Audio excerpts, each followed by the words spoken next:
Hi everyone, and welcome to our new YouTube channel. This is Coffee Chat, Real Estate. Real talk. Let's cheers. Get your coffee mug.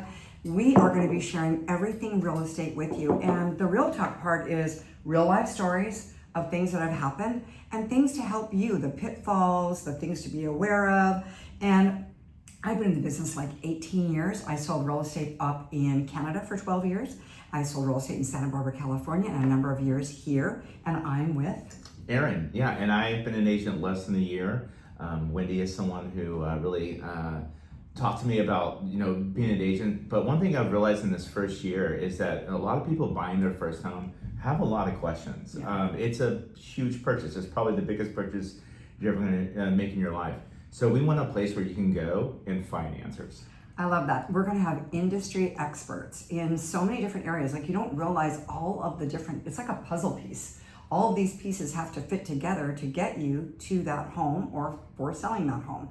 So we're going to have title today. We're going to have lenders. We're going to have home inspectors, appraisers, home renovators, home insurance, anything to do with the home. We want you to come here. So I want to just say thank you to Jennifer Arriaga.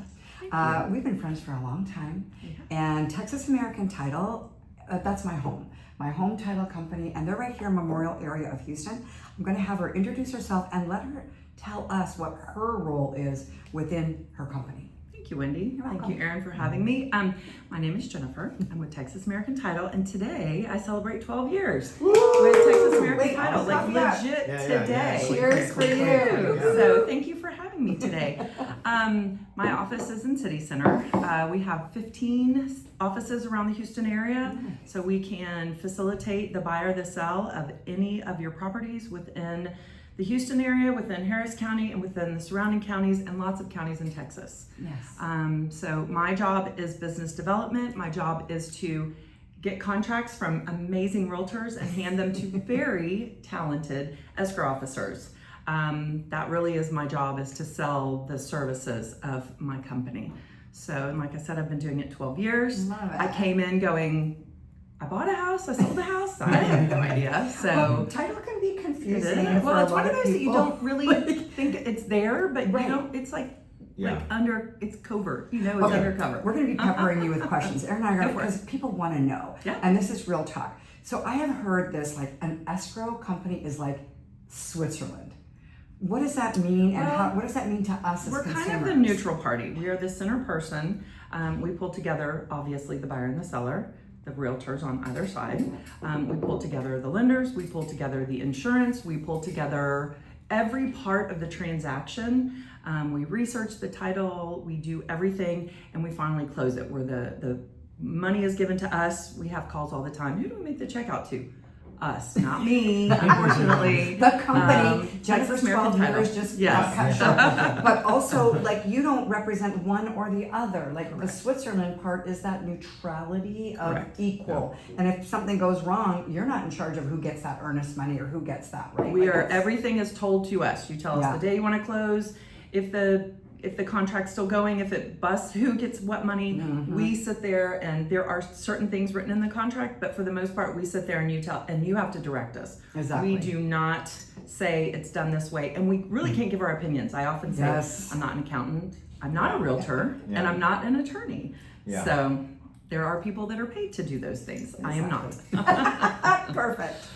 Well, I got a question. So I remember when I was getting my real estate license, there's something about a cloud on the title. And I know for sellers, the title is really important. So like, what does that mean? When you buy a house, as of that day, you are now starting the ownership of the property. So when you go to sell that house, from that day that you bought it until the day that you're selling it, that is, we pull the commitment, and that's where we see all the activity that was on the property. Things that, we'll get into this a little bit later, but divorces and deaths and things like that. Was there a lien put on the property, a tax lien, a city lien, a federal lien, a child support lien? So there's all different types of liens that can be put on the property. So from the day when we get the contract, we run a commitment. Then we also do a bring to date, the day that it closes, so that if anything happened within that time as well. So it's just something When you close with us, we're a very conservative title company to where when you close with us, you know from that day forward, everything from behind is cleared. Nothing's going to come out of the woodwork. There's no heirs. There's nothing, a previous owner or anything like that has any, claim on your property. Could have a claim on your property. Has there is there a story where you found something that for spill the coffee. Yeah, spill the coffee. Tell us more. Yes. There's all types. I mean, we've had, again, deaths, divorces. We've had people sitting in the closing room that had no idea their spouse had been married before. Wow. Oh, hello. I mean, there's lots of there's people buried in yards. Oh, good Lord. So there's lots of you think title is kind of lame and whatever, but for the most part, it's very interesting because it's kind of like a soap opera of your life.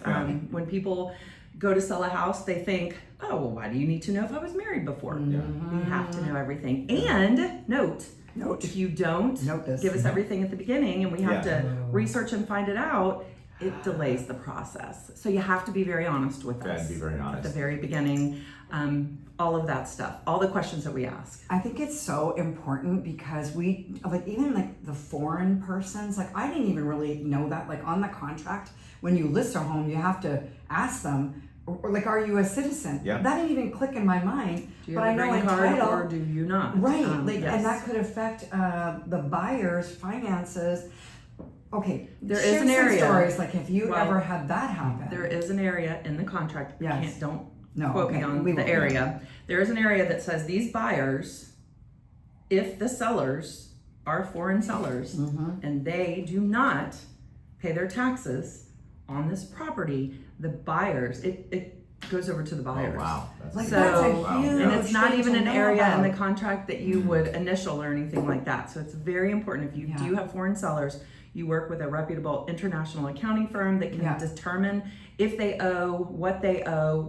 That accounting firm, we work with a company called Roberge, Poscus Roberge, and they will come in, take that money off the top, hold on to it until the taxes are filed, and it pretty much protects the buyers. It kind of sounds like you're like a historian of the property. Basically, you're digging deep, and we do need to do that because when we transfer that deed, we want to make sure that person legally owns that home. Right. And like you had said, if there's a divorce, how is that? A missing heir, if there's someone that comes out of the woodwork and says, that was my house, that's what we do in that process. And once we get the contract and once it's closed, we definitely clear anything that is clouding title. You mentioned title commitment, and I know that during the contract, we get that pretty early with your company. I have to say, your company is very quick on getting that for us. Well, it's our company, but it's also Gibraltar Title. That is the key. Well. Gibraltar Title Services. Shout out, Gibraltar.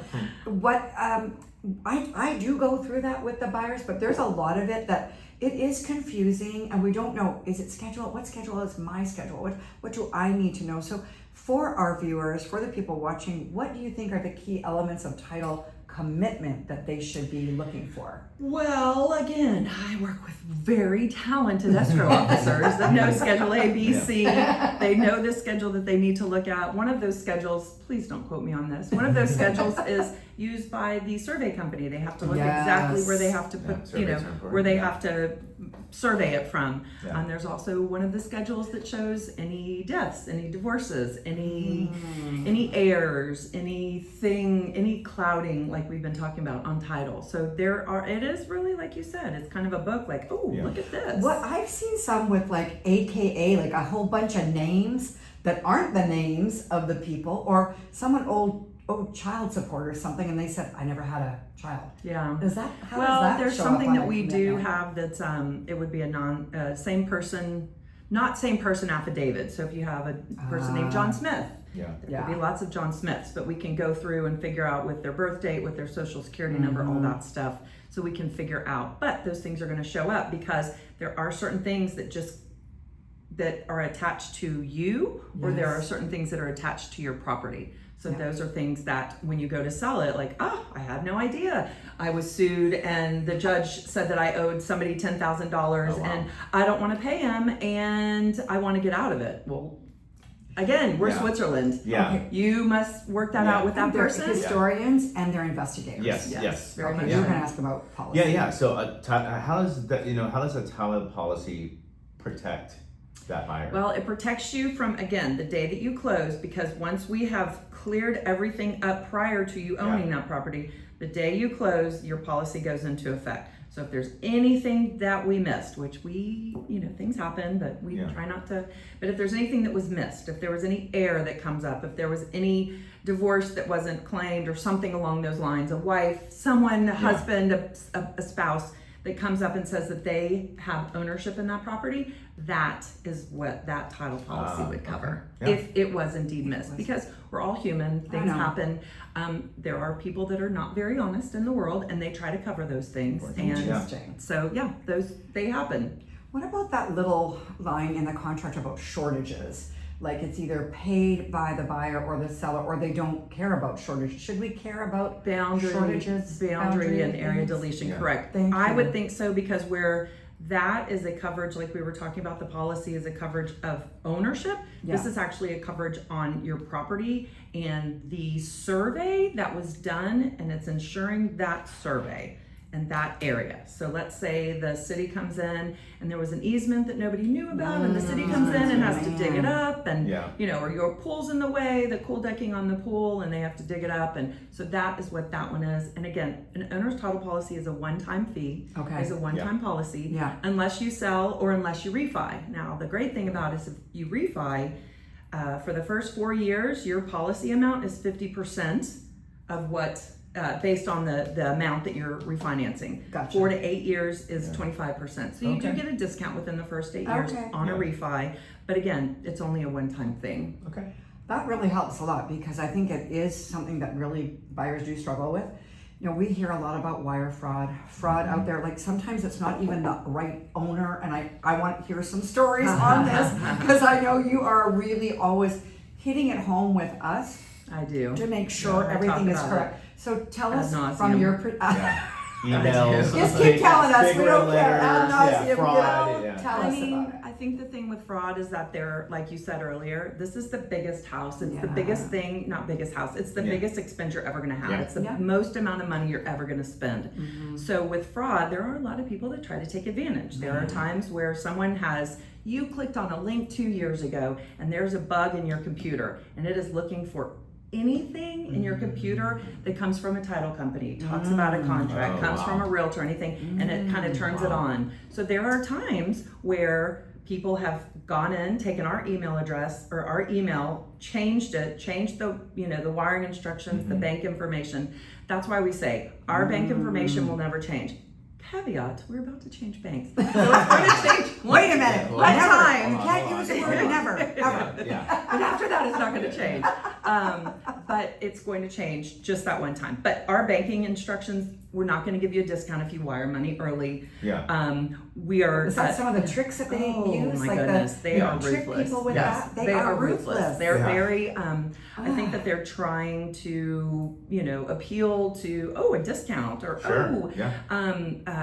I personally know people that have had things happen to them where someone has come in to where we had to go in and change their names to put their 3 first, middle, and last name and change the closing date. So they knew if they ever got an email from someone acting as us, referencing the name without the middle name or the date, the wrong date, they knew that it was fraud. And somebody that I know very well, that happened to them. What about the people they didn't even own that land? Like this whole real estate deal was done. You've had buyers, you've had sellers, and then you get to the closing table. Unfortunately, what happened? Empty lots are a big target because it's not like you're opening your house up and people are touring it looking to buy your house. Like it's not an like empty people lot, going so there, people act that way. But there are clues. When you have somebody that says, I want to sell this empty lot, but I only want to talk to you over text or WhatsApp Don't want to meet or me. email or Zoom. I don't want to ever talk and I never want to see your face and blah, blah, blah.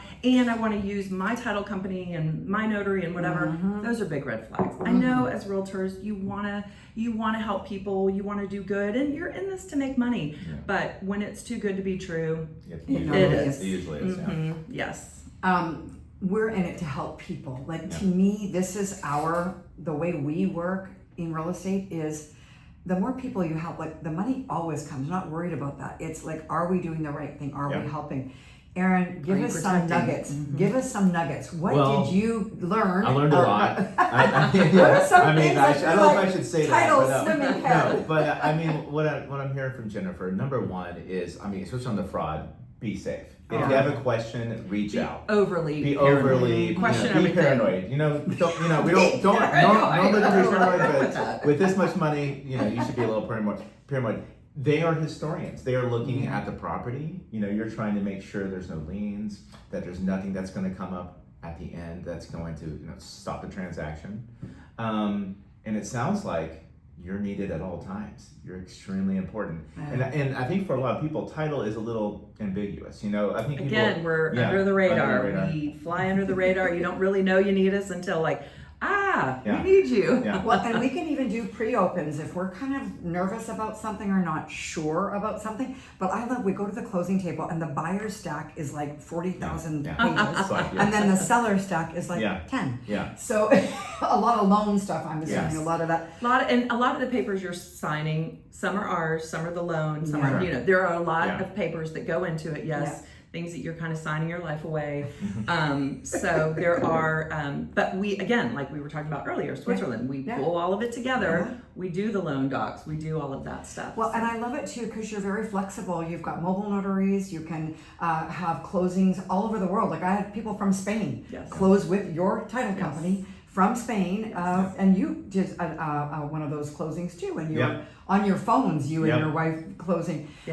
Spectacular, and I just want to say thank you. You're so Thank you. This was fun. Really informative, and this is what it is all about, and I appreciate the nuggets because it's a lot to get. It's a lot of information, So we have some good title information for you, more to come. So you guys, we're almost finished our coffee. So let's go coffee mugs up, coffee chat, real estate. Real talk. See you soon. See you next time. Bye-bye. Thank you. Bye.